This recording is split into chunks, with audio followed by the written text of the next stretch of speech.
বিসমিল্লাহির রহমানির রহিম। জলপাইয়ের আচার বানানোর জন্য আমি জলপাইগুলোকে কেটে নিলাম এভাবে এবং হলুদ লবণ দিয়ে কিছুক্ষণ মাখিয়ে নিয়েছিলাম। তারপর 30 মিনিটের মতো মাখিয়ে রেখেছিলাম। এখন আমি জলপাইগুলো কড়াইয়ে ঢেলে দিলাম। তার মধ্যে দিয়ে দিচ্ছি চিনি।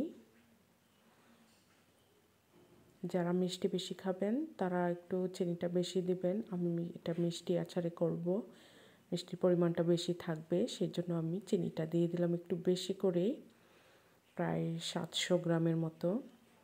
এখন দিয়ে দিচ্ছি মরিচের গুঁড়ো,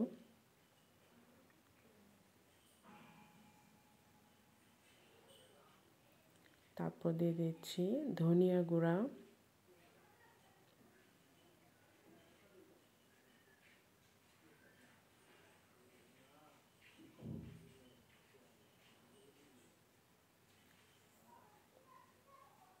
একসাথে আমি মশলাগুলো দিয়ে এখন দিচ্ছি আমি সয়াবিন তেল।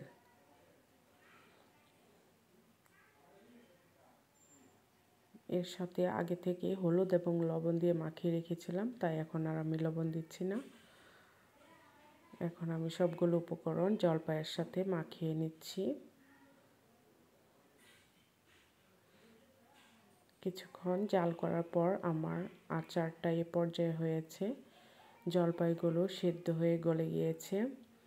এখন হালকা আঁচে আমার আচারটি নাড়তে হবে। খুব বেশি আঁচে নাড়লে আচার তলায় লেগে যেতে পারে, পুড়ে যেতে পারে।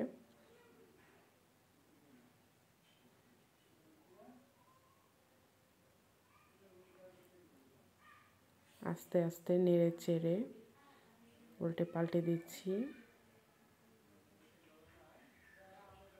এখন আমি এর মধ্যে দিচ্ছি তেজপাতা,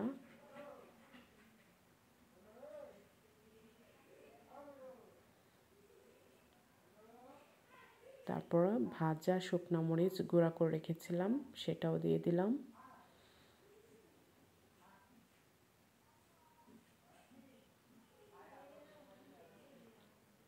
এখন দিয়ে দিচ্ছি 5 ফোড়ন গুঁড়া,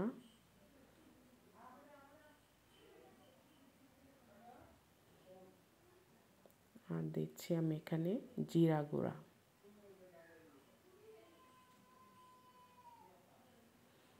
এখন ভালো মতন মাখিয়ে নেব, মিশিয়ে নেব নেড়ে চেড়ে।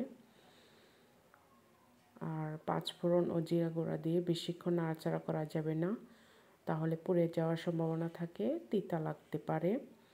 তো কিছুক্ষণ নেড়ে চেড়ে আমি উঠিয়ে নিচ্ছি। আমার আচারটা হয়ে গিয়েছে। এ পর্যায়ে আমি একটি ছড়ানো প্লেটে আচারটা ঢেলে নেব। এতে করে তাড়াতাড়ি আচারটা ঠান্ডা হবে। আর আচারটা ঠান্ডা করেই বোতলে বা বয়মে কোনো জারে ভরতে হবে। গরম অবস্থায় ভরলে আচারটা নষ্ট হয়ে যাওয়ার সম্ভাবনা থাকবে। আমি ছড়িয়ে দিচ্ছি আচারটা। এভাবে আমি আচারটা ঠান্ডা করে নেব, কিছুক্ষণ রেখে দেব।